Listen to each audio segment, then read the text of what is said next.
Make disciples, சீஷர் ஆக்குங்கள். என் கண்மலையும் என் மீட்பரும் ஆகிய கர்த்தாவே, என் வாயின் வார்த்தையும் எங்கள் அனைவருடைய இருதயத்தின் தியானமும் சமூகத்தில் பிரியமாயிருப்பதாக. ஆமென். சபையார் அமரவும்.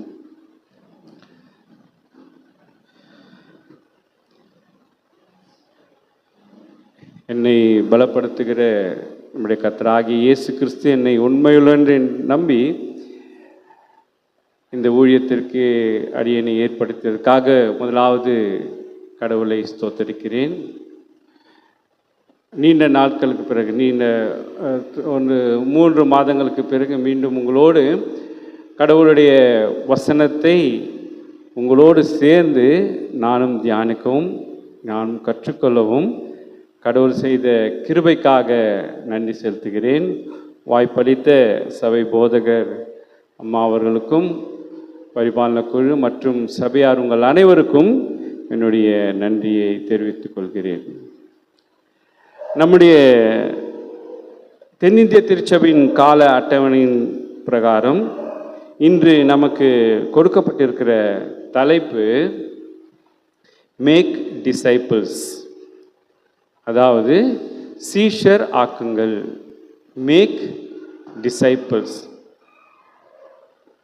அதாவது நம்ம வேதாகமத்தில் நம்ம பார்க்கும்பொழுது 3 விதமான நபர்களை நாம் பார்க்கலாம். அதாவது சீஷர்கள் சம்பந்தப்பட்ட வார்த்தைகள், சீஷர் என்ற வார்த்தைக்கு சம்பந்தப்பட்ட 3 வார்த்தைகளை பார்க்கலாம். ஒன்று, இப்போ நான் சொன்ன மாதிரி சீஷர்கள் இல்லையா. அடுத்தது அப்போஸ்தலர்கள், அடுத்தது கிறிஸ்தவர்கள். இந்த 3 வார்த்தையும் வேதாகமத்தில் இருக்கா? இருக்கு. அதுதான் உண்மை. சீஷன்ற வார்த்தையும் இருக்கு, அப்போஸ்தலன்ற வார்த்தையும் இருக்கு, கிறிஸ்தவர்கள்ன்ற வார்த்தையும் இருக்கு. ஆனால் நமக்கு கொடுத்துருக்கிற தலைப்பு என்ன? மேக் டிசைபிள், அதாவது சீஷராக்குங்கள். அப்போது அதில் ஏதோ ஒரு இம்பார்ட்டன்ட், ஏதோ ஒரு முக்கியத்துவம் அதில் அடங்கியிருக்கு. ஏன் கிறிஸ்தவர் ஆக்குங்கள்னு சொல்லலை? ஏன் அப்போஸ்தலர் ஆக்குங்க சொல்லலை? இதெல்லாமே வேதாகமத்தில் உள்ள வார்த்தைகள் தான். ஒரு காலத்தில் ஒரு வார்த்தையை பயன்படுத்தியிருக்கிறாங்க. எல்லாமே வேதாகமத்தில் இருக்கிற வார்த்தை. ஆனால் பர்டிகுலராக சீஷராக்குங்கள். ஆனால் இப்போ இருக்கிற உலகம் எப்படி இருக்குது? எல்லாரையும் கிறிஸ்துவர்களாக்கினுக்கிறாங்க. கரெக்டாக? போகிற வரவங்களெல்லாம் என்ன பண்ணுறாங்க? கிறிஸ்துவராக்குங்க. ஆனால் கிறிஸ்துவர் ஆக்குவதற்கு முன்னால் இயேசு கிறிஸ்து சொன்னாரா யாராவது கிறிஸ்தவங்களா மாற்றுங்கன்னு? சொன்னாரா? இல்லையா? சொன்னாரா சொல்லையான்னு பார்க்கலாம் கொஞ்ச நேரத்தில். ரைட். ஏன்னா வேதாகமத்தை வச்சு நம்ம படிக்க போகிறோம். இயேசு கிறிஸ்து கிறிஸ்துவங்களாக்குன்னா சொன்னாரா, இல்லை சீஷராக்குங்க சொன்னாரா? சீஷராக்குங்க தான் சொன்னாரா? அப்போ கிறிஸ்துவங்க ஆக்கணும் சொல்லலை.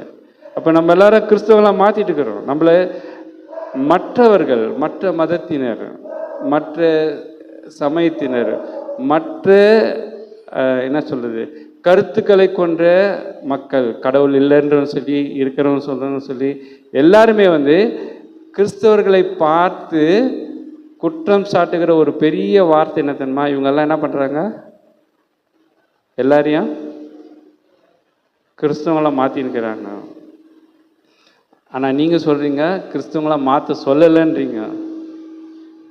அப்போ ஏன் எல்லாரும் சேர்ந்து கிறிஸ்தவங்களாக மாற்றினுக்கிறாங்க? ஒரு கேள்வி இருக்கு இல்லையா? அப்போ நம்ம இந்த 3 காரியங்களை கொண்டு, இந்த 3 காரியங்களுடைய அர்த்தங்களை நாம் புரிந்து கொண்டால் நம்ம யாரை மாற்றணும்னு சொல்லிட்டு இந்த தலைப்புக்கு உகந்ததாக இருக்குமான்னு யோசிக்கலாம். இந்த 3 காரியத்தினுடைய, இந்த 3 வார்த்தைகளுடைய அர்த்தங்கள் நமக்கு தெரியணும். நம்ம கிறிஸ்தவங்களாக மாற்றணுமா, அப்போஸ்தலனாக மாற்றணுமா, இல்லை சீஷராக மாற்றணுமான்னு சொல்லிட்டு நமக்கு அந்த காரியங்களை தெரிந்தால் நிச்சயமாகவே நாம் யாரை மாற்ற சொன்னாருன்னு சொல்லி, இயேசு கிறிஸ்து சொன்னார் சொல்லி நமக்கு புரியும். சரி, முதலாவது சீஷர்னா யார்?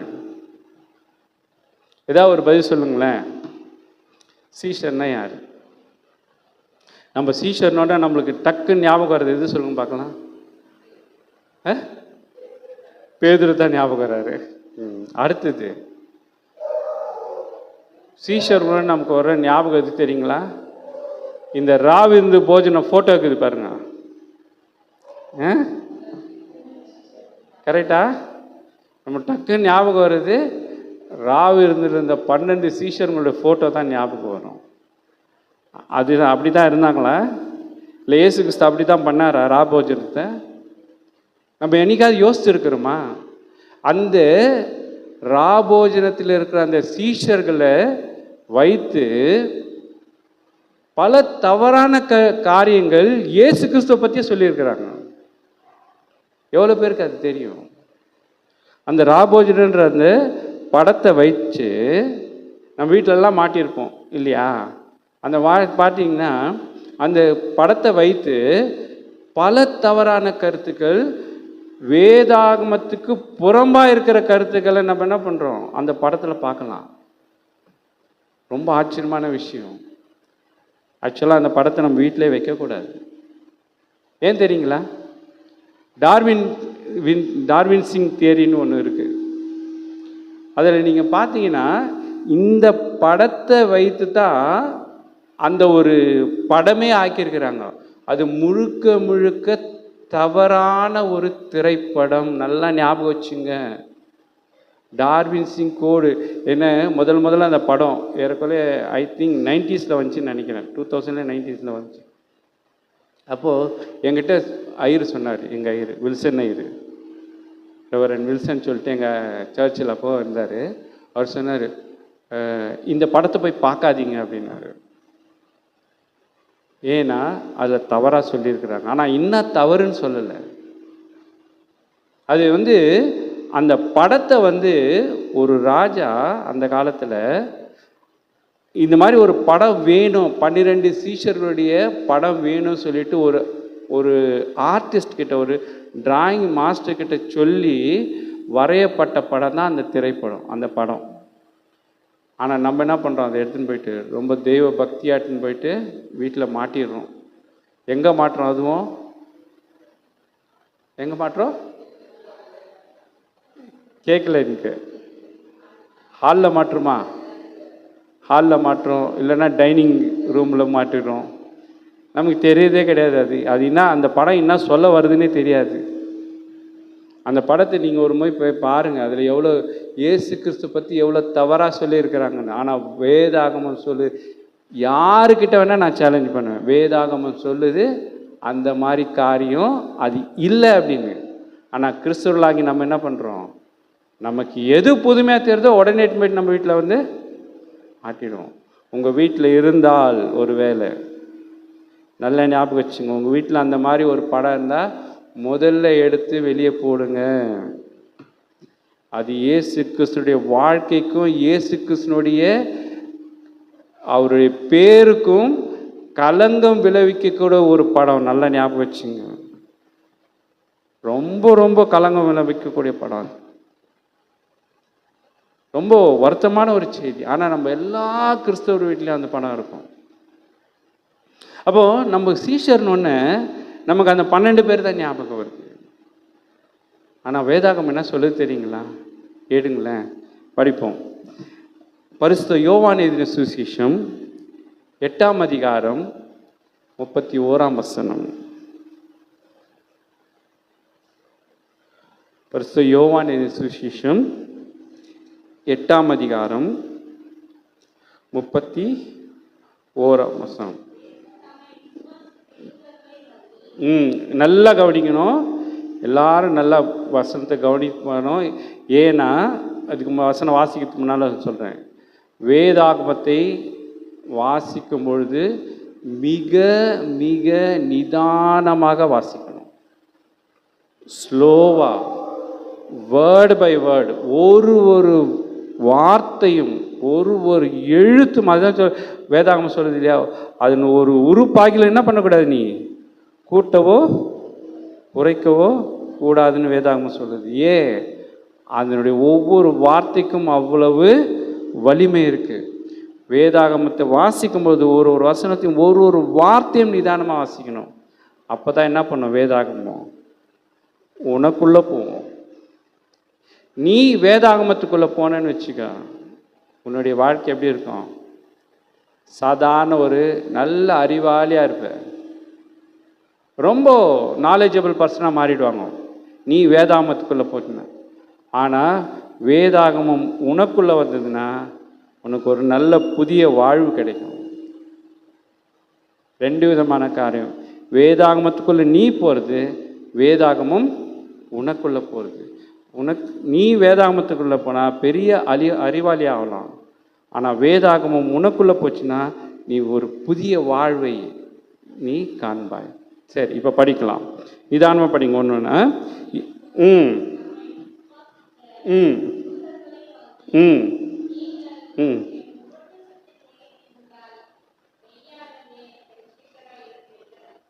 அப்போ சீஷர்கள் யாரு? அவருடைய உபதேசத்தில் யாரெல்லாம் நிலைத்திருக்கிறார்களோ அவர்களெல்லாம் சீஷர்கள். அப்போ நம்ம யாரு? நம்ம யார்? தைரியமா சொல்லாமே, நம்ம எல்லாரும் சீஷர்கள். ஏன்? அவர் சொல்லி கொடுத்த பாடத்தை, அவர் சொல்லி கொடுத்த வசனங்களை அதில் நம்ம நிலைத்திருக்கிறோம். நிலைத்திருக்கிறோமா, நிலைத்தில்லையா? அதுதான் ரொம்ப முக்கியம் இல்லையா? அவர் என்ன சொன்னார்னு அப்புறம் பார்ப்போம். அப்போ சீஷரா இல்லைன்னு நமக்கு தெரிஞ்சிடும். அவருடைய உபதேசத்தில், அவரே இயேசு கிறிஸ்துவே சொல்றாரு, என்னுடைய உபதேசத்தில் யாரெல்லாம் நிலைத்திருக்கிறாங்க அவங்க தான் சீஷர். அப்போ இந்நாள் வரை நாம் யாரெல்லாம் இந்த உலகத்தில் யாரெல்லாம் வேதாகமத்தில் நிலைத்திருக்கிறார்களோ அவர்களெல்லாம் சீஷர்கள். அப்போ வேதாகமத்தை கொடுத்து ஒருத்தனை படி, அதை ஃபாலோ பண்ணி சொன்னால் you will become a disciple. அப்போ அப்போஸ்தலர் யாரு? ஒரு கேள்வி வருது இல்லை? நல்லா மார்க் பண்ணி வச்சுங்க. இது முக்கியமாக இதுக்கு முன்னால் இந்த வாரம் நான் வர வேண்டியதாக இருந்தது. ஆக்சுவலாக திடீர்னு ஐயா செக்ரட்டரி ஐயா ஃபோன் பண்ணிவிட்டு, ஐயா ஐராமாவே எடுத்துக்கிறாங்களாம். ஏன்னா நான் இப்போது கடவுளுடைய வேதனை நான் பிரசங்கம் பண்ணுறதில்ல, நான் முதல்ல சொல்லியிருக்கிறேன். பிரசங்கம் பண்ணதில் கடவுளுடைய வசனத்தை நாம் தியானிக்கிறோம். பிரசங்கம் பண்ணது ஒரே ஒரு ஆள் தான், இயேசு கிறிஸ்து. அவருடைய பிரசங்கம் பண்ண வார்த்தைகளை நம்ம என்ன பண்ணுறோம், எடுத்து தியானிக்கிறோம். அதனால் நம்ம தியானிக்கிறோம். எனக்கு எந்த இடத்துல சான்ஸ் கிடைச்சாலும், சந்தர்ப்பம் கிடைத்தாலும், நான் ஒரு வாரத்துக்கு முன்னால் ப்ரிப்பேர் ஆகிடுவேன். சரி, எனக்கு ஒரு சின்ன மன கஷ்டம் ஆச்சு, என்ன இது திடீர்னு மாறுது அப்படின்னு. ஏன்னா நான் ஆக்சுவலாக இந்த வாரம் நான் ராஜஸ்தான் போகிறதா இருந்தது. என்னுடைய எம்டி சொன்னார், ராஜஸ்தான் போனோம் சார் அப்படின்னு. நான் சொன்னேன், சார் இந்த வாரம் எனக்கு சர்ச்சில் கொஞ்சம் வேலை இருக்குது, அதனால் நான் என்னால் போக முடியாது, நெக்ஸ்ட் வீக்கில் போஸ்ட்பான் பண்ணிங்க. அவரும் சரி சார், ஓகே, நோ ப்ராப்ளம் அப்படின்னு சொல்லிட்டு நெக்ஸ்ட் வீக் போஸ்ட்பான் பண்ணாங்க. அப்போ நீங்கள் பார்த்தீங்கன்னா எனக்கு ஒரு சின்ன மன கஷ்டம். ஏன்னா இது இவ்வளோ நம்ம ஆயத்தப்படுத்தி நம்ம இதில் அப்போ ஜெபம் பண்ண, நான் யூஸ்வலாக ஜெபம் பண்ணுவேன். அப்படி தான் நான் முட்டி போட்டு ஜெபம் பண்ணுவேன். அதெல்லாம் அப்படியே நடந்துக்கிட்டு யோசிச்சுட்டு அவர் ஐயா எனக்கு ஃபோன் பண்ணுறேன்னு நான் சொன்னேன், என்ன சாமி இந்த மாதிரி ஒரு காரியம் அப்படின்னு. சரி பொறுமையாக இருப்போம் அப்படின்னு. நேற்று எனக்கு ஃபோன் பண்ணிவிட்டு, அது இப்போது வெட்னஸ்டேவை நான் ஸ்டாப் பண்ணிட்டேன் அந்த இதுவை, தியானத்தை, ப்ரிப்பரேஷனை. நேற்று ஃபோன் பண்ணிவிட்டு, ஐயா நீங்களே வந்துடுங்க ஐயரம்மா சொன்னார். நான் இந்த நாளுக்காக நான் ஆயத்தப்படுத்த, கடவுள் என்ன பண்ணார், அதனுடைய பலனை எனக்கு கொடுத்துருக்கிறார். உங்களோடு வசனத்தை தியானிக்கக்கூடிய ஒரு நல்ல சிலாக்கியத்தை கொடுத்தார். இப்போது நீங்கள் பார்த்தீங்கன்னா இந்த இடத்துல நம்ம சீஷரை பார்த்தோம். நெக்ஸ்ட்டு டெஃபினேஷன் யார்? அப்போஸ்தலர். யார் இந்த அப்போஸ்தலர்கள் அப்படின்னு நமக்கு எல்லாமே நான் வெளியே புக்கை படிச்சுட்டு அந்த ரெஃபரன்ஸை நான் எப்பவுமே யாருக்குமே கொடுக்கறது கிடையாது. வேதாகமத்தில் தான் எல்லா ரெஃபரன்ஸும் இருக்குது. வேதாகமத்தை விட ஒரு பெரிய ரெஃபரன்ஸ் உலகத்தில் எதுவுமே கிடையாது, தெரியுங்களா? உங்களுக்கு எல்லாத்துக்கும் ஆன்சர் இருக்குது பைபிளில். சரி, நம்ம பார்ப்போம். அப்போஸ்தலர்னா யாருன்னு பார்ப்போம். அப்போஸ்தலர் பரிசுத்த லூக்கா எழுதின சுவிசேஷம் 6ஆம் அதிகாரம் 13ஆம் வசனம். எல்லாத்தையும் அண்டர்லைன் பண்ணி மார்க் பண்ணி வச்சுங்க. உங்களுக்கு பின்னால் உங்களுடைய சீஷத்துவம் அதுக்கு பயன்படும்.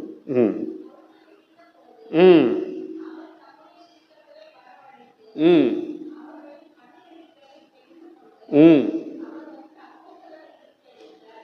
அப்போ சீஷருங்க நிறைய பேர் இருக்கிறாங்க. ஆனால் அதில் எத்தனை பேர் தான் அப்போஸ்தலர்? 12 பேர் தான் அப்போஸ்தலர். நல்லா ஞாபகம் வச்சுங்க. அந்த 12 பேர் சீஷருங்க கிடையாது, சீஷராக இருந்து அப்போஸ்தலராக மாறினவங்க. அப்போ நம்ம இந்த 12 பேரை சீஷர் சீஷர் சீஷர் சொல்லிட்டு நம்ம என்ன பண்ணுறோம்? தப்பாக நம்ம புரிஞ்சு வச்சுருக்கோம். அப்போ கிறிஸ்தவர்கள் யாருன்னு தெரியணும்ல. கிறிஸ்தவர்கள்லாம் ஒரு டெஃபினேஷன் வேணும்ல. சீஷர் பார்த்தாச்சு, அப்போஸ்தலர் பார்த்தாச்சு. அப்போ சீஷர்லாம் யார்? எடுங்க. அப்போஸ்தலர் 11ஆம் அதிகாரம் 26ஆம் வசனம். அப்போஸ்தலர் 11:26. ம் ம் ம் ம் ம் ம் ம்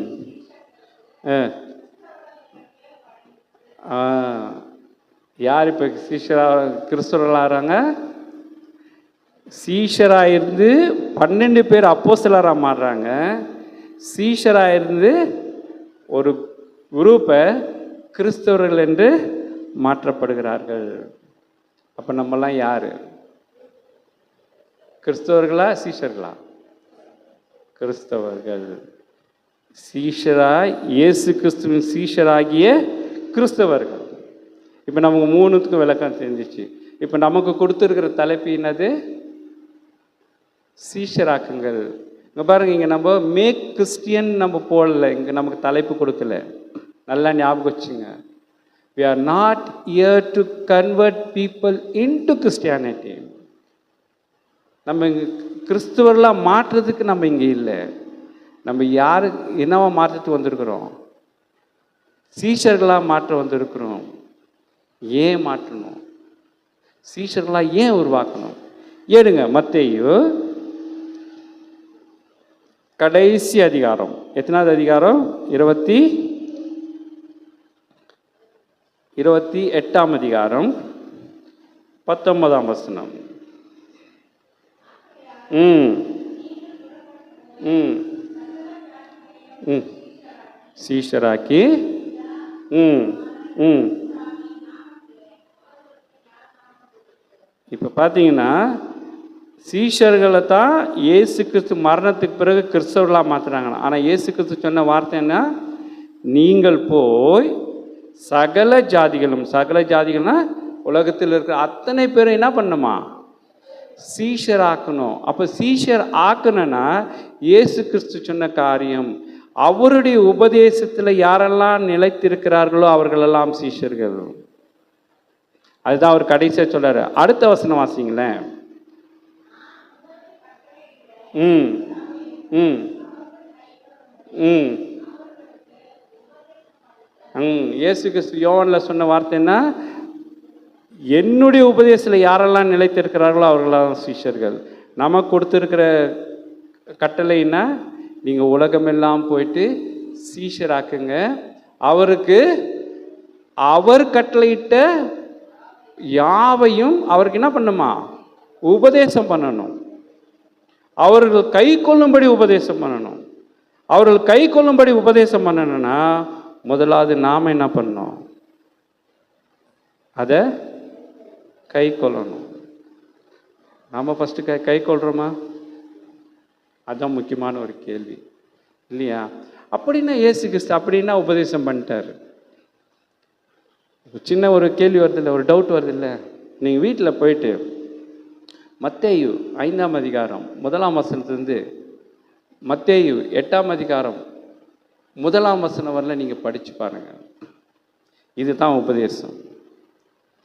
இந்த உபதேசத்தை தான் நம்ம என்ன பண்ணணும்? போய் சகல ஜாதிகளுக்கும், இந்த உலகத்துக்கு நம்ம என்ன பண்ணணும்? செய்யணும். நீங்கள் போய் படித்து பாருங்கள். அவர் சொன்ன காரியம், பெரிய மலையை பார்த்து அப்படியே பேத்து போய் எத்தனை பக்கத்தில் வெயின்னு சொல்லலை இயேசு கிறிஸ்து. ஒரு சின்ன ஒரு வசனம் சொல்கிறேன் பாருங்க, ஏடுங்க. மத்தேயு 5ஆம் அதிகாரம்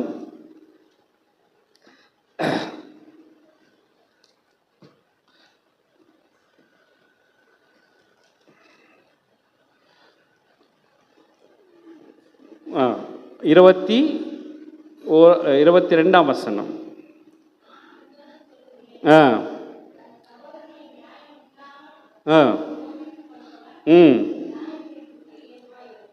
நியாயமில்லாமல் கோபித்துக் கொள்ளுகிறவன் நியாய தீர்ப்புக்கு ஏதுவாயிருப்பான். மூடனே என்று சொல்லுகிறவன் எரிநகரத்துக்கு ஏதுவாயிருக்கிறான். அப்புறம் பார்த்தீங்கன்னா அந்த வசனத்தை அப்படியே படிச்சுட்டு வந்தீங்கன்னா சொல்லுவார், ஆகியால் நீ பலிப்பிடத்தில் உன் காணிக்கைகளை வைத்து உன் பேரில் உன் சகோதரனுக்கு குறை உண்டு என்று நினைவு கூர்வாயாகில் அங்கே தானே பலிப்பிடத்தில் முன் காணிக்கை வைத்து விட்டு உன் சகோதரனோடு ஒப்புரவாகு. எவ்வளோ பெரிய காரியம் இல்லையா? சின்ன காரியம், நம்மளால் யாருமே செய்ய முடியாத ஒரு காரியம்.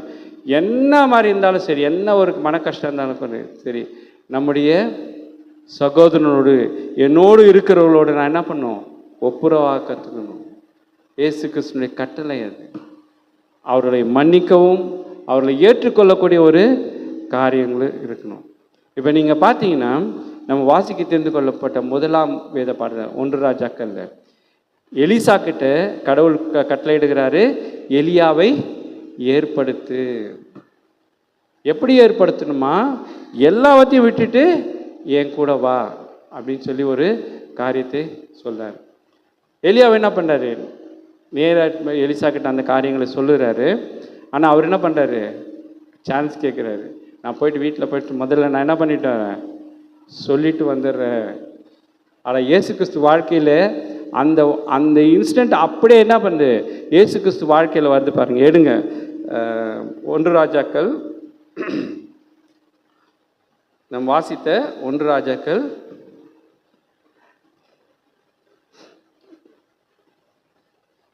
19ஆம் அதிகாரம் 20ஆம் வசனம்.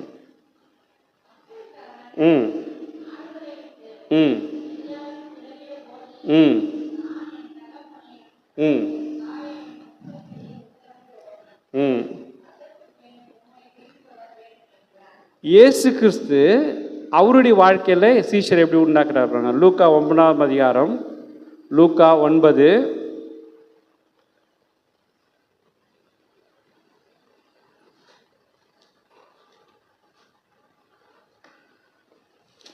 லூக்கா 9ஆம் அதிகாரம் 57 பாருங்களேன்.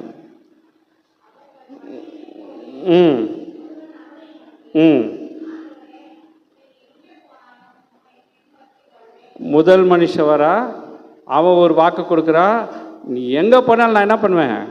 உன்னை பின்பற்றி வருவேன்னு. அப்போது இயேசு கிறிஸ்து சொல்லாரு, ஆகாயத்துக்கு கூடுகளும் உண்டு, மனுஷகுமாரனுக்கோ தலை சாய்க்க இடமில்லை. முதலாவது மனுஷனுக்கு, முதலாவது சீஷனுக்கு கொடுக்குற வார்த்தை. இரண்டாவது, வேறொருவன் அவரை நோக்கி என்னை பின்பற்றி வா என்றார். அதற்கு அவன், ஆண்டவரே, நான் முன்பு போய் என் தகப்பனை அடக்கம் பண்ண எனக்கு உத்தரவு கொடுக்க வேண்டும். அதற்கு பின் மரித்தோர், அதற்கு இயேசு, மரித்தோரை அடக்கம் பண்ணப்பட்டு நீ போய் தேவனுடைய ராஜ்யத்தை குறித்து பிரசங்கி. இங்கே ரெண்டாவது மனுஷன் வந்து அவன் நான் உத்தரவு கேட்குறா. இயேசு கிறிஸ்து சொல்லாரு, இல்லை திரும்பி பார்க்காத. மூணாவது ஒருத்தன் சொல்கிறான். மூணாவது ஒருத்தனுக்கும் அதே ஒரு, நான் போயிட்டு என்ன பண்ணுறேன், முதல்ல என்னுடைய கடமைகள்லாம் செய்து முடிச்சுட்டு வரேன். அவனும் சீஷத்துவத்துக்கு சூட்டாக இல்லை. இங்கே சொல்கிற ஒரே ஒரு வார்த்தை, நீ என்னை பின்பற்றி வா என்ற கட்டளை. சரி, அப்போ இயேசு கிறிஸ்து சொன்ன அந்த காரியம் என்ன சொல்கிறது, அந்த சீஷத்துவத்துக்குரிய ஒரு குவாலிட்டி. எப்பேற்பட்ட சீஷத்துவத்தை நாம் உருவாக்க வேண்டும்? நம்ம பார்த்தோம்னா இயேசு கிறிஸ்துவை பற்றி எல்லாம் பேசுகிறாங்க, எல்லாம் போதிக்கிறாங்க. ஆனால் எந்த ஒரு குணநலன்களோடு இயேசு கிறிஸ்து சொன்ன அந்த குணநலன்களோடு அவர் போதிக்கிறாங்களான்னு பார்த்தோம்னா அதுதான். அப்போ இயேசு கிறிஸ்து சொன்ன ஒரு காரியம் என்ன பார்க்கலாமா? சங்கீதம் வாசிக்க தெரிந்து கொள்ளப்பட்ட சங்கீதம் 34:14. சங்கீதம் 34 ம் ம் ம் அதாவது சீஷனுடைய ஒரு முக்கியமான ஒரு குவாலிட்டி என்ன தெரியுங்களா? தீமையை விட்டு விலகி நன்மை செய். சரி, அப்போ தீமைனா என்னன்னு சொல்லிட்டு நம்ம பார்க்கணும்ல. தீமைனா என்ன பாருங்க, கலாத்தியர் 5ஆம் அதிகாரம் 26ஆம் வசனம். கலாத்தியர் ம் ம் ம் இதுதான் கிறிஸ்துவ தன்மை. வீண் புகழ்ச்சியை விரும்பாமல், மற்றவர்களை கோபமூட்டாமல், பொறாமை கொள்ளாமல். அப்போ எப்பேற்பட்ட மனுஷன் உருவான்? இந்த 3 காரியங்களும் ஒரு மனுஷன்கிட்ட இல்லைன்னா எப்பேற்பட்ட மனுஷன் உருவாவான்னு பாருங்களேன். 25ஆம் வசனம் வாசிங்களேன். ம் ம் தொடர்ந்து ம் ம் 24ஆவது வசனம் படிங்க. ஆ ம் ம் இயேசு கிறிஸ்துவை உடையவர்கள் தங்களுடைய மாம்சத்தின் இச்சைகளை சிலுவையில் அறைந்திருக்கிறார்கள். அப்போ என்னுடைய தேவைகளெல்லாம் எப்போ நான் சிலுவையில் அறையணும், நான் வெறுத்து ஒதுக்குறணும், அப்போ தான் நம்ம கிறிஸ்துவுடைய உபதேசத்தில் நிலைத்திருந்து அவர்களுக்கு சீஷராக இருப்போம். அப்போது கிறிஸ்தவர்கள் ஒரு புதிய மனுஷனை தரித்தவர்களாக இந்த உலகத்தில் பிறக்கிறார்கள். அந்த வசனம் சொல்கிற மாதிரி கலாத்தியர் 3:17 இல்லையா? ஒருவன் கிறிஸ்துவுக்குள் இருந்தால் புது சிருஷ்டியாய் இருக்கிறான், பழையவைகள் எல்லாம் ஒழிந்து போயின, எல்லாம் புதிதாயின. அப்போ புதிய மனுஷனுக்குரிய ஒரு சில தகுதிகள் இருக்கணும்ல. புதிய மனுஷன் சொல்லிட்டு பைபிளில் என்னென்ன குவாலிட்டி ஒரு சீஷனுக்கு இருக்க வேண்டும் அப்படின்னு பார்த்தோம்னா, எடுங்க எபேசியர் 5ஆம் அதிகாரம், எபேசியர் 5:24-32 முடிய. எபேசியர்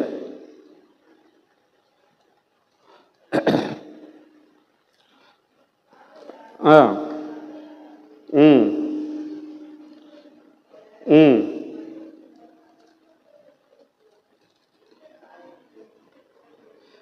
இல்லை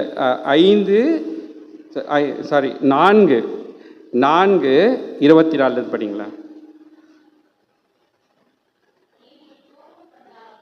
ம் இதுக்கு முதல்ல போயிட்டு பின்னால் போயிட்டீங்க. 24 மெய்யான நீதியிலும் பரிசுத்தத்திலும் தேவனுடைய சாயலாக சிருஷ்டிக்கப்பட்ட புதிய மனுஷனை தரித்து கொள்ளுங்கள். அப்போ அந்த புதிய மனுஷனுக்குரிய இப்போ ஒரு சீஷரை நம்ம உருவாக்குறோன்னு வச்சுங்க, ஒரு கிறிஸ்தவனை உருவாக்குறோன்னா அவன் எப்பேற்பட்டவனாக இருக்கணும் அப்படின்னா தேவனுடைய சாயலாக இருக்கணும். ஏன் தேவனுடைய சாயலாக இருக்கணும்? ஒரு கேள்வி வருதில்ல. நம்ம ஆதி ஆகமத்தில் பார்க்குறோம், 1ஆம் அதிகாரத்தில் ஆதாமை உருவாக்கும் பொழுது அவர் யாருடைய சாயலாக உருவாக்குறார்? தேவனுடைய சாயலாக உருவாக்குறார். அப்போ அந்த தேவனுடைய சாயல்ன்ற ஒரு இதுக்கு என்னென்ன காரியங்கள், என்னென்ன குவாலிட்டி இருக்குன்னு தேவையில்லை. அப்போ தேவனுடைய சாயல் நமக்கு இருக்கணும்னா அவன் உண்மையில எப்படி இருப்பான்? கிறிஸ்துவனுடைய சீஷனாக இருப்பான். அப்போ தேவனுடைய சாயல்ன்ற என்னென்ன காரியங்கள் சொல்லி பார்ப்போம். முதலாவது காரியம் 25ஆம் வசனம். அன்றியும் நாம் ஒருவருக்கொருவர் அவயவங்களாய் இருக்கிறபடியால் பொய்களை கலைந்து. முதலாவது என்ன பண்ணக்கூடாது? பொய் சொல்லக்கூடாது இல்லையா? ஆதாமை உருவாக்கினாரு, சாப்பிடக்கூடாத கனியை என்ன பண்ணாரு? அவர் சாப்பிட்டாரு. அப்போ கடவுள் கேட்குறாரு, ஆதாமே நீ எங்கே இருக்கிற? உன்னை சாப்பிடக்கூடாதுன்னு சொன்னதை நீ ஏன் சாப்பிட்டேன்னு கேட்குறாரு. அதுக்கு ஆதாம் சொன்ன பதில் என்ன? நீ கொடுத்த, நான் சாப்பிட்டேன்னு ஒத்துக்கல. அவன் என்ன பண்ணுறா? நீ கொடுத்த அந்த பெண்ணு தான் என்ன பண்ணுது? எனக்கு அந்த பழத்தை கொடுத்து. அப்போ முதலாவது குவாலிட்டினா we should not hide anything. பொய் சொல்லக்கூடாது. தேவ சாயல்ல இருந்தால் பொய் சொல்வதை தவிர்க்க வேண்டும். அடுத்தது, ஓகே, பொய் பேசக்கூடாதுன்னா கண்டிப்பாக என்ன பண்ணணும்? உண்மையை பேசணும். அடுத்த குவாலிட்டி என்ன பார்க்கலாம்? 26. நீங்கள் கோபம் கொண்டாலும் என்ன பண்ணக்கூடாதா? பாவம் செய்யக்கூடாது. கோபம் வரும், ஆனால் என்ன பண்ணக்கூடாது? பாவம் செய்யக்கூடாது. இது சீஷருடைய 2வது குணம். அப்போதான் தேவனுடைய சாயல் நமக்கு உள்ளவர்களாக இருப்போம். கோபம் கொண்டாலும் பாவம் செய்யக்கூடாது. அடுத்தது 27வது வசனம். பிசாசுக்கு இடம் கொடாத இருங்கள். பிசாசுக்கு இடம் கொடுக்கறதுன்னா என்னது? பிசாசுக்கு இடம் கொடுக்கறதுனா இது எடுங்க. மத்தேயு 6ஆம் அதிகாரம் 24ஆம் வசனம்.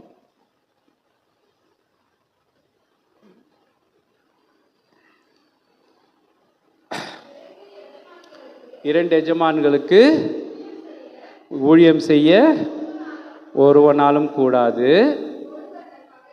ம் ம் ம் ம் ம் ம் ம் அப்போ தேவனுக்கு ஊழியம் செய்தா உலகத்துக்கு ஊழியம் செய்ய கூட முடியாது. உலகத்துக்கு ஊழியம் செய்தா தேவனுக்கு ஊழியம் செய்ய முடியாது. இதுனா அது உலகத்துக்கு ஊழியம் செய்யறதுனா இருந்தால் தேவனுக்கு ஊழியம் செய்யறதுனா என்ன? அது தேவனுக்கு ஊழியம் செய்யறதுனா நம்ம சின்னதாக ஒரு காரியத்தை பார்ப்போம். ஆதியாகமம் 3ஆம் அதிகாரம். ஆதியாகமம் 3ஆம் அதிகாரம் 6ஆம் வசனம். அந்த விருட்சம் புசிப்புக்கு நல்லதும் பார்வைக்கு இன்பமும் புத்தியை இச்சிக்கப்படத்தக்கதுமாய் இருக்கிறது.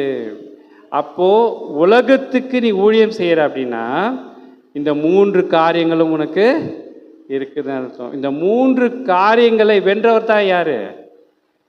இயேசு கிறிஸ்து. கரெக்டா? அவர் சோதிக்கப்பட்ட போது என்ன பண்ணாரு? 3 காரியங்களை என்ன பண்றாரு? மேற்கொள்றாரு. ஒன்று, புசிப்பு இருக்கிறதுக்கு அவர் பசியா இருக்கும்போது அந்த கற்கள் எல்லாம் அப்பம் போல காணப்பட்டது, புசிப்புக்கு ஏற்றதா இருந்தது. ஆனா இயேசு கிறிஸ்து சொன்ன வார்த்தை என்ன? மனுஷன் அப்பத்தினாலே மாத்திரமல்ல தேவனுடைய வாயிலிருந்து புறப்படுற ஒவ்வொரு வார்த்தையினாலும் பிழைப்பான். புசிப்புக்கு ஏற்றதா இல்லை. அதாவது உலகம் உன்னை என்ன சொன்னாலும் நீ என்ன பண்ணக்கூடாது? அதை கேட்கக்கூடாது. கடவுளுக்கு ஏற்றதா இருக்கிறதா அதை ஆராய்ந்து பார்த்து அதை நாம் ஏற்றுக்கொள்ள வேண்டும். அப்போ நீ எப்போ நீ உலகத்துக்கு நீ செவி கொடுக்குறியோ அப்போ என்ன பண்ணுற? பிசாசுக்கு இடம் கொடுத்து விடுறோம். இப்போ பிசாசுக்கு இடம் கொடுக்கறது எப்படின்னு தெரிஞ்சுதா? அந்த இடத்துல ஆதி ஆகமத்தில் ஆதாமும் ஏவாளும் விழுந்து போன அந்த காரியத்தை இயேசு கிறிஸ்து மேற்கொண்டது போல நாம் இந்த உலகத்தை மேற்கொள்ளும்போது நாம் 2 எஜமானுக்கு ஊழியம் செய்ய நம்மளால் முடியாது. உலக பொருளுக்கு அப்போ நமக்கு பணம் தேவையில்லையா? பணம் தானே எல்லாத்துக்கும் காரணம். பணம் சம்பாதித்தானே எல்லாம் ஓடுறோம். பணம் வேணுமா வேணாம்? வேணுமா? பைபிள் என்ன சொல்லுது? வேணுமா வேணான்னு சொல்லுதா? வேணும்னு சொல்லுதா? வேணான்னு சொல்லுதா? பணம் வேணுமா வேணாவா?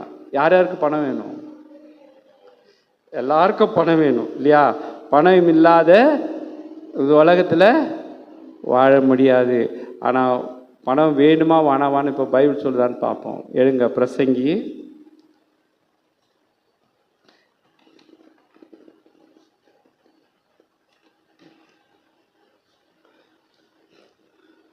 3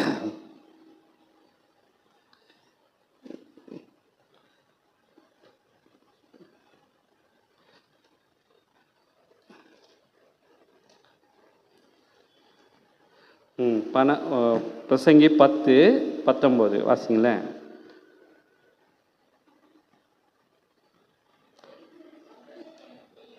ஆ ஆ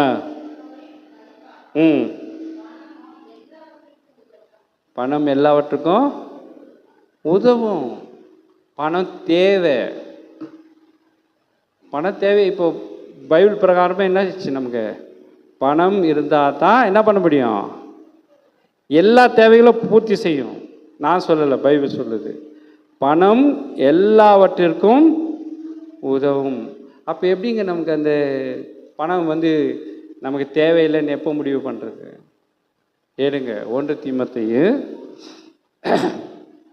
6:10. 1 தீமோத்தேயு 6:10.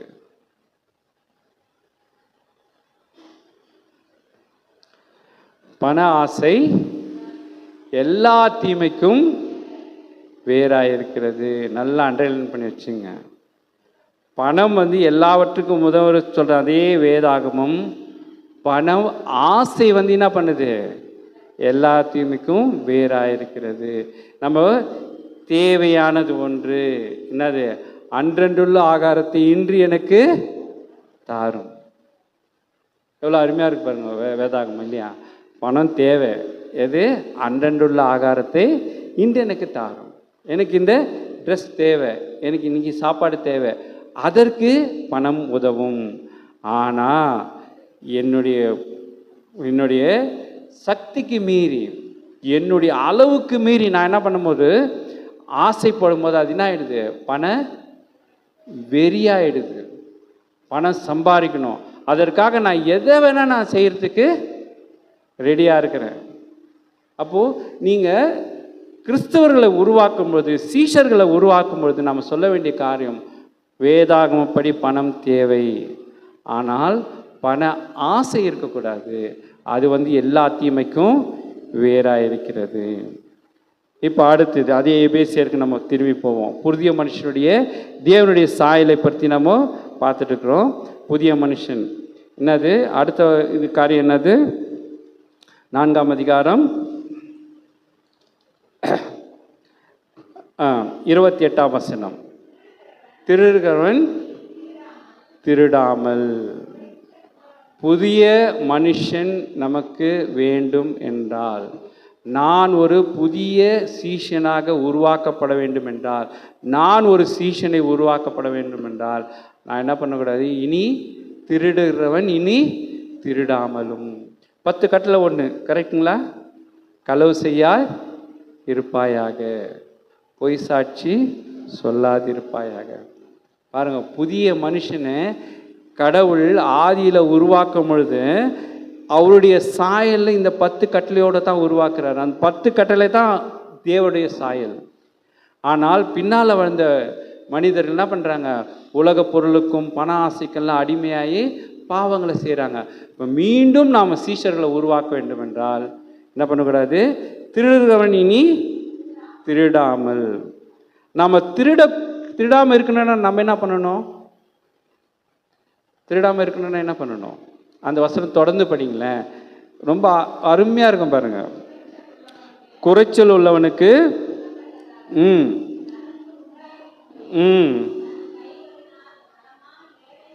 தன் கைகளினால் நலமான வேலை செய்து பிரயாசப்பட கடவன். எவ்வளோ அற்புதமாக இருப்பாரு. நீ திருடக்கூடாதுன்னா என்ன பண்ண, நீ வேலை செய்யணும். இதை விட ஒரு உலகத்தில் எந்த புக்கு உங்களுக்கு அட்வைஸ் பண்ண சொல்லுங்க பார்க்கலாம். ஒரு புதிய மனுஷன் உருவானா நீ திருடக்கூடாதுன்னா என்ன பண்ணும், யூ ஷுட் ஒர்க். ஏன், கடவுளுடைய கட்டளை அது தானே. இந்த ஏதேன் தோட்டத்திலிருந்து மனுஷனை வெளியே துரத்தும் போது என்ன சொல்கிறாரு, நீ வெளியே போய் என்ன பண்ணு, இந்த பூமியை பண்படுத்தி இதை என்ன பண்ணு, சிறப்பான ஒரு பூமியை நிலமாக மாற்று.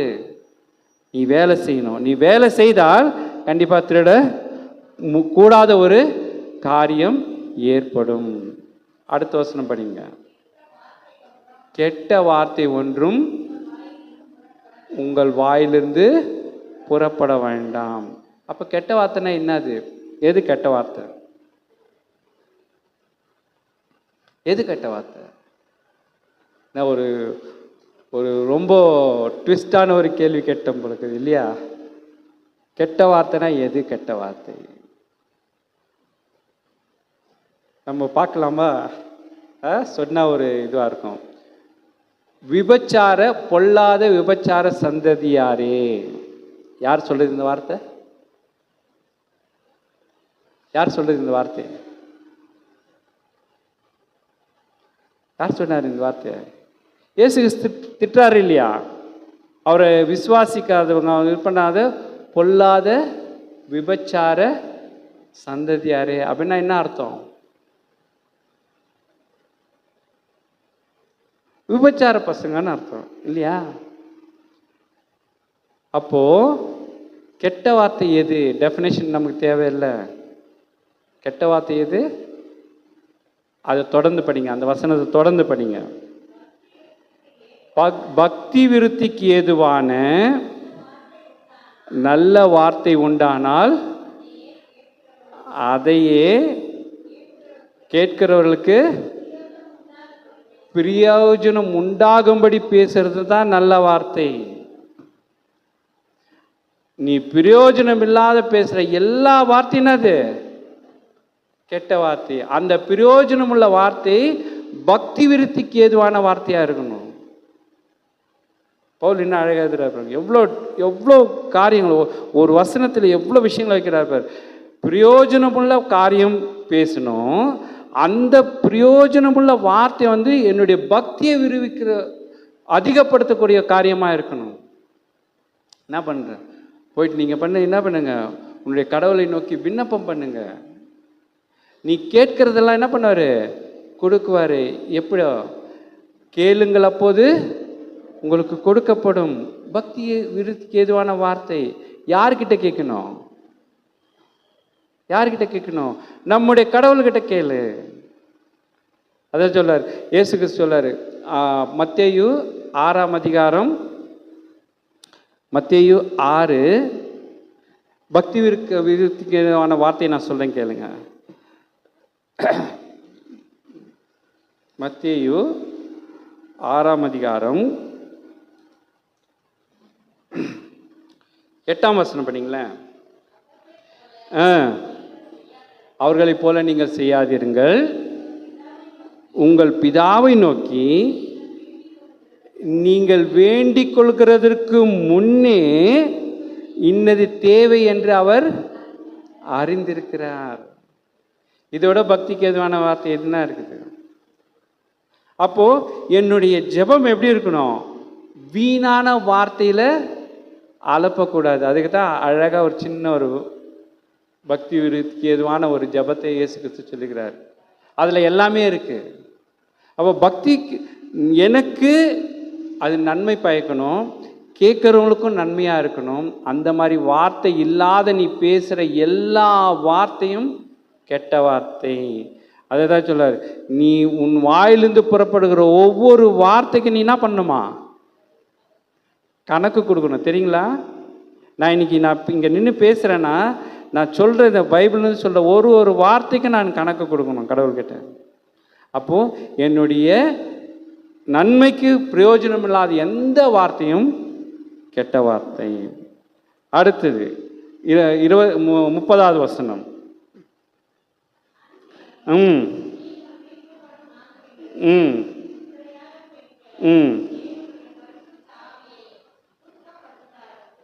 பரிசுத்த ஆவியை துக்கப்படுத்தக்கூடாது. இதுதான் சீஷருடைய அடுத்த குவாலிட்டி. நீ ஒரு கிறிஸ்தவனை உருவாக்குறன்னா இந்த காரியங்களெல்லாம் சொல்லிட்டு வந்துட்டு நல்ல வார்த்தைகளை பேசு, பிரயோஜனம் உள்ள வார்த்தையை பேசு, பொய் பேசாத, களவு செய்யாத, கோபம் படுத்தாத, அப்புறம் பக்தி விருத்தியான வார்த்தைகளை பேசுன்னு எல்லாம் சொல்லிட்டு என்னது, இதையெல்லாம் நீ செய்யலைன்னா பரிசுத்த ஆவி என்ன பண்ணுவார்? துக்கப்படுத்துவார். கரெக்டுங்களா? நீ புதிய மனுஷன் உங்ககிட்ட இல்லை. தேவனுடைய சாயலாக உருவாக்கப்பட்ட ஆதாமுடைய அந்த தன்மை, இந்த தன்மைகளெல்லாம் இல்லைன்னா பரிசுத்த ஆவி துக்கப்படுவார். நம்ம நினச்சிக்கணும் நம்ம பண்ணுற சின்ன சின்ன காரியம்லாம் அதெல்லாம் இல்லை. ஒரு சிறிய காரியம், உன்னுடைய சகோதரனோடு நீ ஒப்புரவாகலைன்னா என்ன பண்ணுற? நீ வந்து பரிசுத்தாவியை துக்கப்படுத்துகிற. ஒரு நல்ல ஒரு எக்ஸாம்பிள் சொல்ல பாருங்க. எலியா எப்படி எலிசாவை உண்டாக்கினாரோ, நான் இங்கே வந்து நின்று பேசினுக்கிறேன்னா அதுக்கு யார் காரணம்? கடவுள் இல்லை. இதுதான் தப்பு. நான் சொன்னேன் இல்லையா, எலியா எலிசாவை உண்டாக்கினார். அன்னைக்கு ஞான செல்வாண்டா கண்டி என்னை கண்டி கூப்பின்னு வரலன்னா, செல்வாண்டா கண்டி என்னை கூப்பின்னு வந்து இங்கே நிற்க வைக்கலாம், உங்களோடு நான் என்ன பண்ண முடியாது? வசனத்தை பேச முடியாது. உங்களுக்கு பிரயோஜனமுள்ள வார்த்தையை என்னால் சொல்லியிருக்க முடியாது. எனக்கு தெரியும், வார்த்தைகள் தெரியும். ஆனால் உங்களோடு நான் பகிர்ந்து கொள்ளக்கூடிய அந்த சந்தர்ப்பத்தை முதலாவது யார் ஏற்படுத்தி கொடுத்தது? எனக்கு செல்வனை ஏற்படுத்தி கொடுத்தாரு. அதுதான் சீஷத்துவம். அவர் அறிந்த கடவுளை, கடவுள் இவ்வளவு வல்லமுள்ளவர், கடவுள் இவ்வளவு இன்மையானவர் அப்படின்னு எனக்கு சொல்லி நான் என்ன பண்ணுறேன்? அதை எடுத்துன்னு வந்து நான் போயிட்டு வேதாகமத்தை படித்து அதை புரிந்து கொண்டு நான் உங்களோடு வந்து பேசக்கூடிய ஒரு நல்லத்தை அவர் உருவாக்கினார். அன்றைக்கு எப்படி எலியா வந்து எலிசாவை உண்டாக்குனாரோ அது மாதிரி செல்வனை என்ன உண்டாக்குனார். என்னுடைய காரியங்கள் இந்த புதிய மனுஷனை தரித்து கொண்டு இருக்கிறதா? களவு செய்யாது இருக்கு, நான் பொய் சாட்சி சொல்லாமல் இருக்கிறேன்னா, மற்ற காரியங்கள் இருக்கு. அடுத்தது 31வது வசனம், சகலவிதமான கசப்பும் கோபமும் மூர்க்கமும் கூக்குரலும் தூஷணமும்.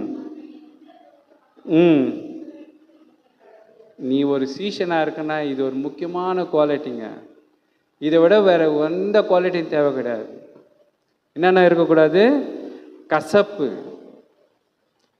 நம்ம பக்கத்தில் வந்து உட்காருவாங்க யாராவது ஒருத்தர் ஆலயத்தில், நம்ம என்ன பண்ணுவோம்? உடனே மூஞ்ச ஒரு மாதிரி பண்ணுவோம். ஏன்?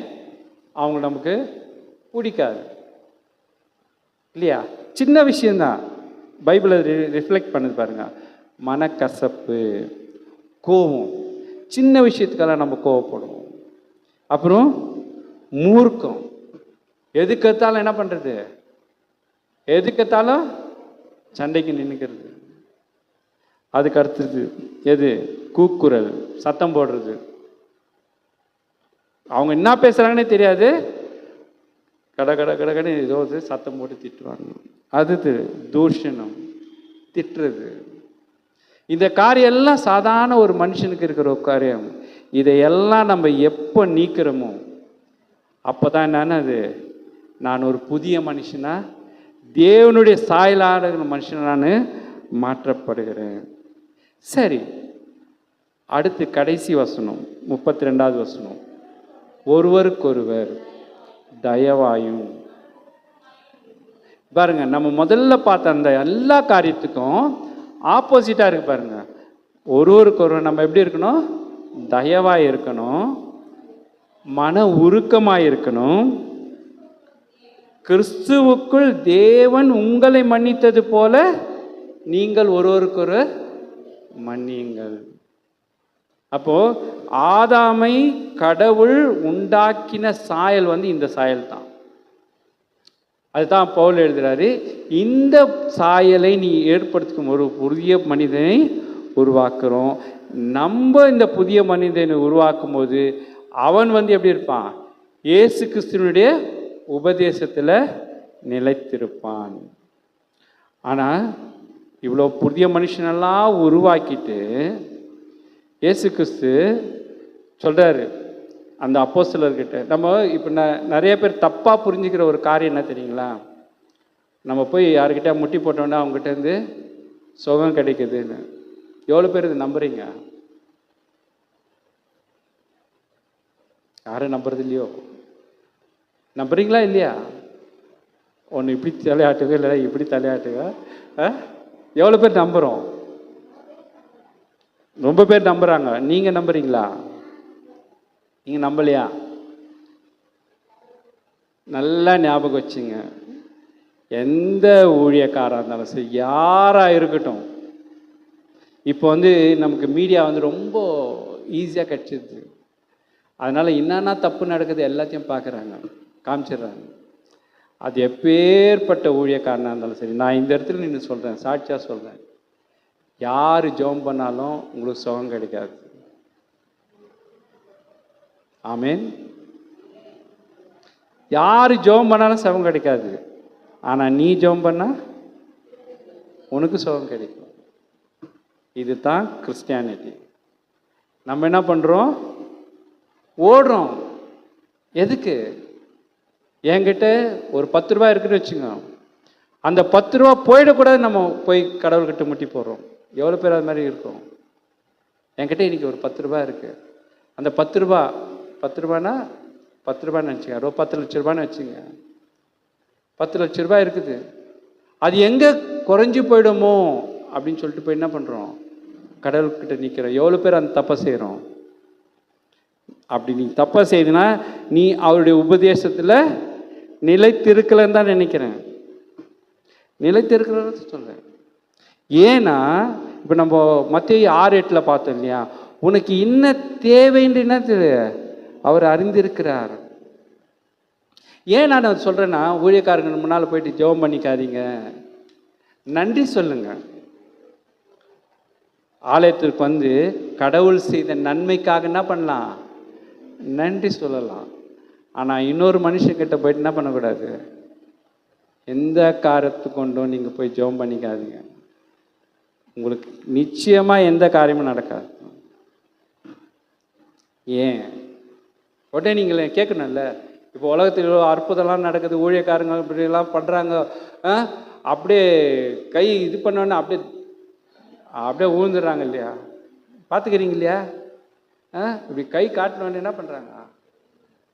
ஊழ்ந்துடுறாங்க. யோசித்து பாருங்க. ஒரு ட்ராமாட்டைசராக இல்லாது, ஒரு மாதிரி நடிக்கிற மாதிரி இல்லை, ரொம்ப விசனமான ஒரு காரியங்க. இப்படி கை காட்டினோன்னு ஊழற ஒரு அவ்வளோ வல்லமையுள்ள ஒரு மனுஷன் இருந்தாருன்னா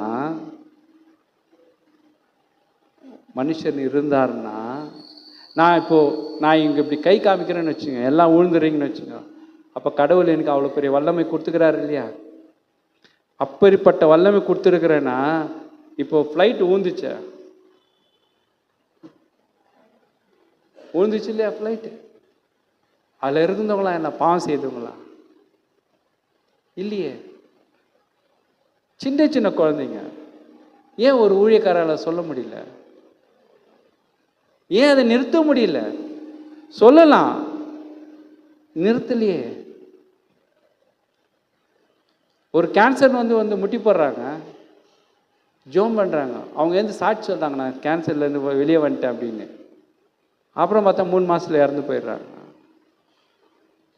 எவ்வளோ எவ்வளோ எவ்வளோ சாட்சிங்க தேவை உனக்கு?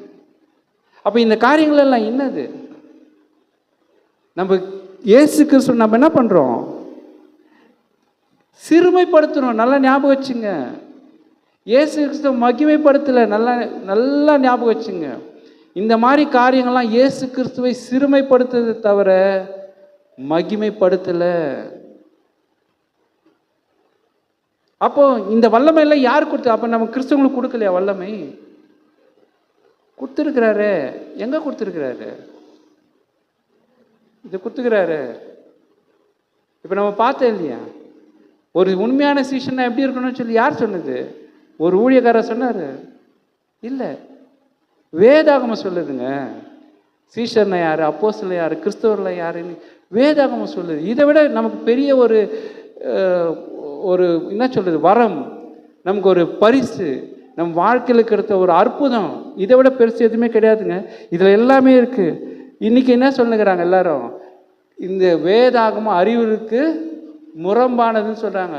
அதாவது it is just opposite to science. It is not compatible with science. இது அறிவியலோடு ஒத்து போலன்னு சொல்கிறாங்க. என்கிட்ட வந்து பேச சொல்லுங்கள், நான் சொல்கிறேன் அறிவியலோடு ஏன் ஒத்து போலன்னு. எடுத்தோடனே சொல்லுவாங்க, கிரியேஷன் பற்றி சொல்லுவாங்க, 7 நாள் 7 உருவாக்கிட்டார் அப்படின்னு. கரெக்டாக? பைபிள் அப்படி தான் இருக்குது. ஆனால் அதில் ஒரு வசனத்தை படித்து பார்த்தீங்கன்னா உங்களுக்கு தெரியும். ஒரே ஒரு எக்ஸாம்பிள் மட்டும் சொல்ல பாருங்க.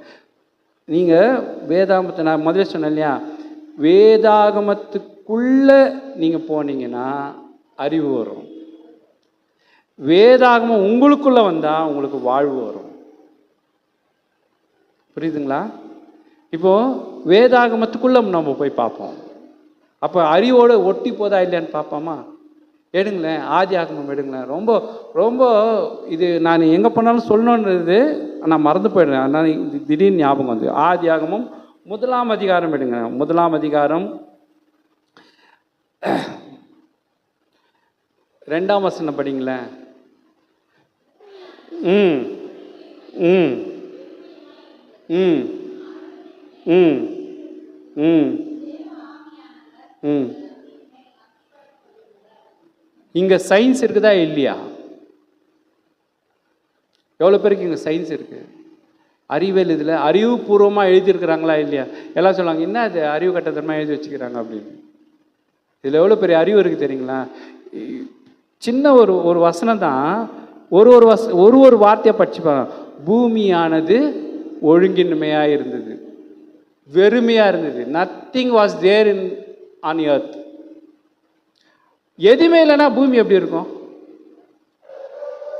ஒரு கேள்வி கேட்பாங்கல்ல, எதுவுமே இல்லைன்னா பூமி எப்படி இருக்கும்? வெறுமையாக இருந்தது, ஒழுங்கினமாக இருந்தது. ஒழுங்கினமாக இருந்ததுன்னா என்ன அர்த்தம்? It was not in order. இப்போது ஒரு புக்குன்றத விட ஒரு சமையல் அறையில் ஒரு ஷெல்ஃப் இருக்குது. தட்டு வைக்கிறதுக்குன்னு ஒரு இடம் இருக்குது, கப் வைக்கிறதுக்குன்னு ஒரு இடம் இருக்குது. அதுதாங்க ஒழுங்கினம், இன் ஆர்டர்.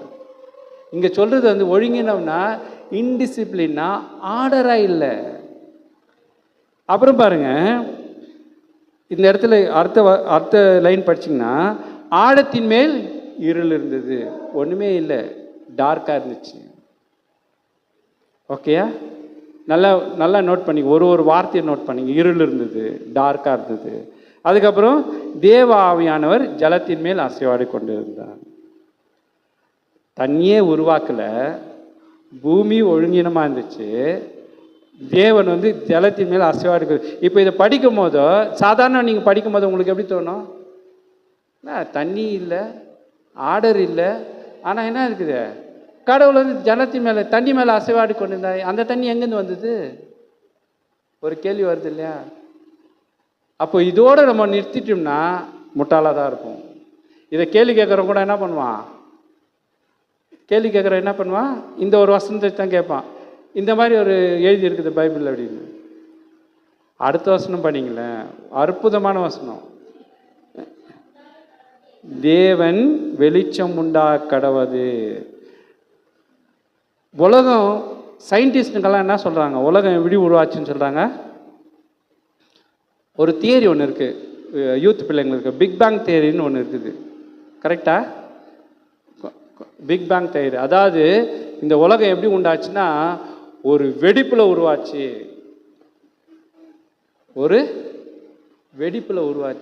ஒரு பொருள் வெடிச்சு செதறும் போது அதுலேருந்து உருவானதான் பூமி. பாருங்க, வெளிச்சம் உண்டா கடவுது அப்படின்னது. மின்னல் எங்கேருந்து வருது?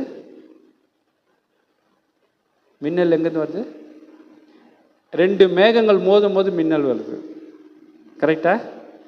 அப்போ ரெண்டு மேகம் மோதும் பொழுது அந்த இடத்துல ஒரு பெரிய ஒரு வெளிச்சம் உண்டாகுது. அந்த வெளிச்சம் உண்டான கொஞ்ச நேரத்தில் என்ன வருது? நமக்கு சவுண்டு கேட்குது. பிக் பேங் தியரி என்ன சொல்லுது? ஒரு பெரிய வெடிப்பு. வெடிச்சோன்னே என்ன வரும்? கண்டிப்பாக சவுண்டும் வரும், சத்தமும் வரும். ஒரு பொருளோடு ஒரு பொருள் மோத தான். இல்லைன்னா ஒரு பொருளில் ஏதோ ஒரு ரியாக்ஷன் ஆகும்போது தான் வெடிக்கும். அது வெடிக்கும் போதோ கண்டிப்பாக சத்தமும் வெளிச்சமும் உண்டாகும். பைபிள் சொல்லுது வெளிச்சம் உண்டா. அது வந்து என்ன சொல்கிறாரு? கடவுள் வெளிச்சத்தை உண்டாக்குனான்னு சொல்கிறாங்க, பைபிள் எழுதியிருக்கிறாங்க. பாரு, இது 40 பேர் எழுதின புக்குங்க. இது 40 பேர் எழுதின புக்கு. எப்படி எழுதினாங்க இந்த புக்கை?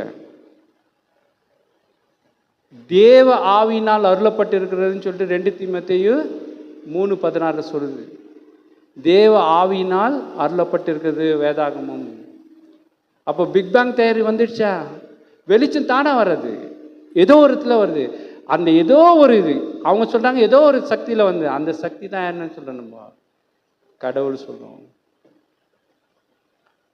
தண்ணி முதல்ல ஜலத்தின் மேலே கடவுள் அசைவாடிக்கும். ஏன்னா அந்த ஜலத்தின் மேலே அசைவாடி கொண்டிருந்த கடவுளால் தான் வெளிச்சத்தை உண்டாக்க முடியும். அப்போ தான் உனக்கு அந்த பிக் பேங் தேரி வரும்.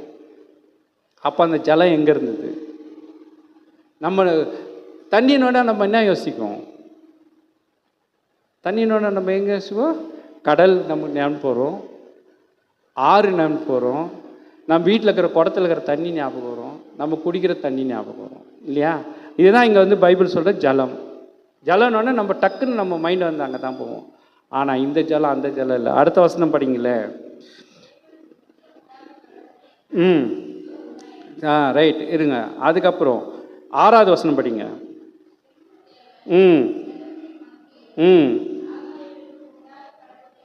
பாருங்க, அங்கே ஒரு வார்த்தை ஜலம்னு சொன்னார். ஜலத்து மேலே கடவுள் அசைவாடி கொண்டிருந்தார். இங்கே ஜலத்தின் என்ன பண்ணுறாராம்? ஜலத்தின் எங்கே மத்தியில் தண்ணி இருக்குது. அந்த தண்ணிக்கு நடுவில் என்ன பண்ணுறாரு? ஆகாய உருவை உண்டாக்குறார். அப்போ நம்ம இவ்வளோ நாள் நினச்சின்னு இருப்போம் என்னன்னு, அந்த ஜலம் வந்து பூமியில் இருந்துச்சு, பூமி மேலே இருந்தது, அந்த பூமி மேலே கடவுள் அசைவாடி கொண்டு இருந்தார். கரெக்டாக? நம்ம இந்த வசனம் படிக்கும் போதெல்லாம் அப்படி தான் நினச்சின்னு இருந்திருக்கோம். ஆனால் இங்கே சொல்கிற ஜலம் வந்து எங்கே இருக்குது? மேலே இருக்குது. வெளிச்சம் உண்டாச்சு. வெளிச்சம் உண்டான பிறகு அது நடுவில் வந்து என்ன இருக்குது? ஜலம் இருக்குது. ஏன் கடவுள் வெளிச்சத்தை உண்டாக்குனார்? முதல்ல நீ பூமியை பார்க்கணும்ல. பூமியில் என்ன ஒழுங்கின்மையாக இருக்குது எப்படி தெரியும்? இருட்டாக இருந்தால் எப்படி தெரியும் ஒழுங்கின்மை? நீ வெளிச்சத்தை உண்டாக்குன பிறகு அந்த வெளிச்சத்தில் தான் தெரியுது பூமி ஒழுங்கினமாக இருக்குதுன்னு சொல்லிட்டு. அப்போ இந்த ஜலம் வந்து நம்ம நினைக்கிற மாதிரி பூமியில் இல்லை, நடுவில் இருக்குது. ஆகாய விரிவுக்கும் பூமிக்கும் நடுவில் ஜலம் இருக்குது. அந்த நடுவில் இருக்க ஜலத்தை என்ன பண்ணுறாரு? கடவுள் 2ஆ பிரிக்கிறார். அந்த 2ஆ பிரிஞ்ச ஜலம் தான் ஒன்று வந்து கீழே வருது, ஒன்று வந்து மேலே போகுது. இதில் சயின்ஸு இல்லையா? அதுதான். அதாவது நம்ம வேதாகமத்தை எப்படி படித்து புரிந்துக்கிறோமோ அதை பற்றி தான் நம்முடைய காரியங்கள் வெளிப்படும்.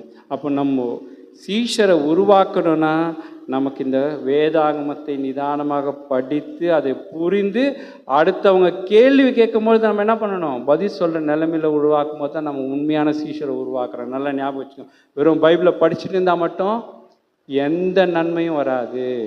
நீ யாரையும் கிறிஸ்துவுக்குள்ளே கொண்டு வர முடியாது. அப்போ சீஷரை உருவாக்க வேண்டும் என்றால் வேதாகமத்தை நல்லா படிக்கணும். அடுத்த காரியம், இப்போ நம்ம இங்கே இந்த புதிய மனுஷனுடைய காரியம் பார்த்தோம். அப்போ உண்மையிலே ஒரு சீஷர்னா எப்படி இருக்கணும் அப்படின்னா 2 தீமோத்தேயு சீக்கிரம் முடிச்சிடுறேன். 2 தீமோத்தேயு 1 தீமோத்தேயு 4ஆம் அதிகாரம் 12ஆம் வசனம். 1 தீமோத்தேயு 4:12. உன் நிலைமையை குறித்து ஒருவனும் உன்னை அசட்டை பண்ணாத படிக்கு, உன்னை யாரும் கேவலமாக நினைக்கக்கூடாதான். என்னது? உன்னை பற்றி எந்த காரியத்திலும் கேவலமாக நினைக்கக்கூடாது. அப்போ கேவலமாக நினைக்கக்கூடாதுன்னா என்ன, எப்படி இருக்கணும்? நீ பேசுகிற வார்த்தை, நடக்கையிலும் அன்பிலும் ஆவியிலும் விசுவாசத்திலும் கற்பிலும். நீ எப்போ இந்த 5-6 காரியங்களை நீ வந்து ஃபாலோ பண்ணுறியோ நீ உண்மையான ஒரு சீஷனை உருவாக்குற. அப்போ நான் வந்து என்னுடைய பிள்ளைய முதல்ல எங்கே போய் நம்முடைய இதுவை ஸ்டார்ட் பண்ண தெரியுங்களா?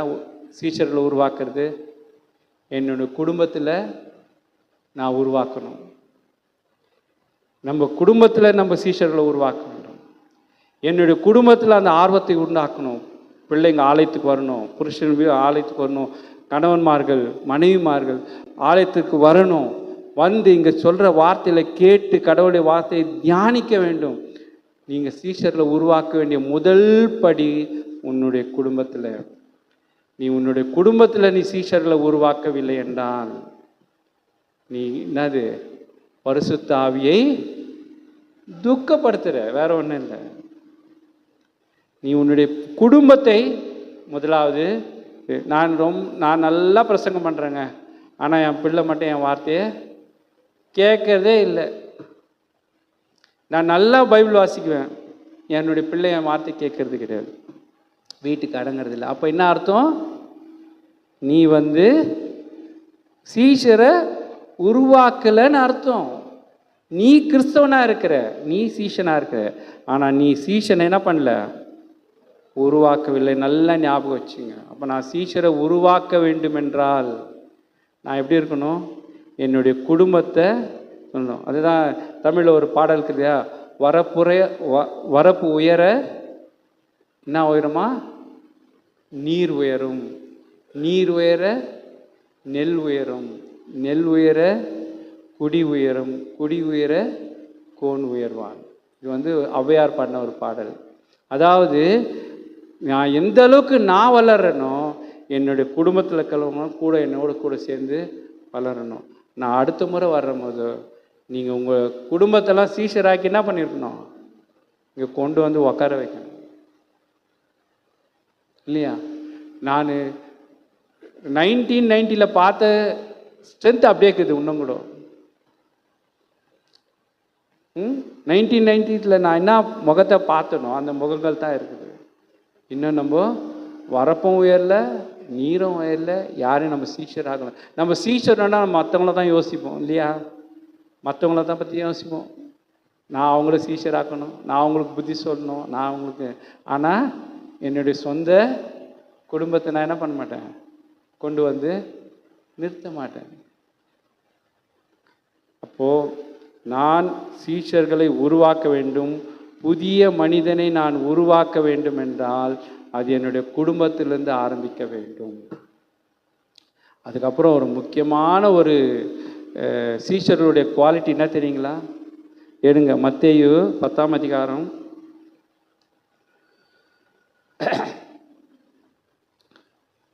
மத்தேயு 10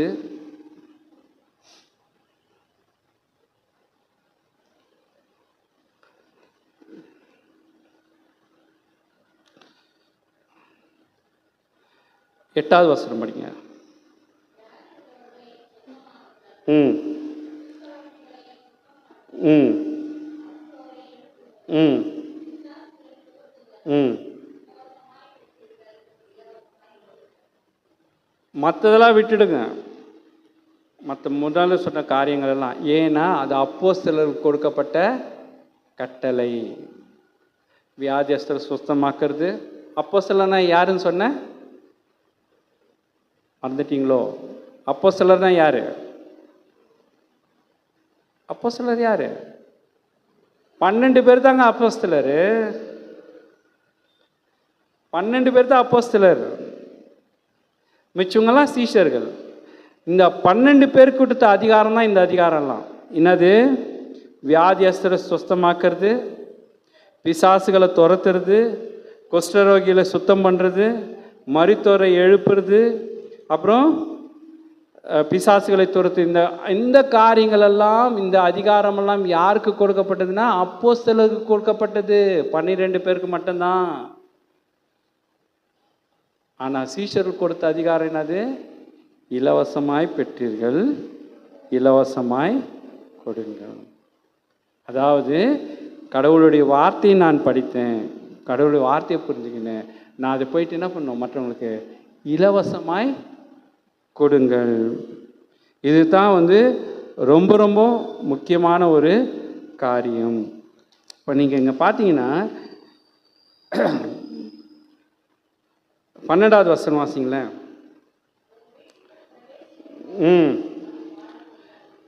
ஒரு வீட்டில் பிரவேசிக்கும் பொழுது நம்ம என்ன பண்ணணுமா? அவங்கள வாழ்த்த வேண்டும். சீஷருடைய குவாலிட்டி.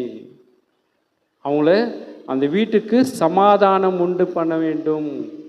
இந்த காரியங்களை நாம் செய்யும்போது நிச்சயமாக என்ன பண்ணுது, நாம் உண்மையான ஒரு கிறிஸ்தவனாக இருக்கிறது பதிலாக சீஷனாக இருக்கலாம்.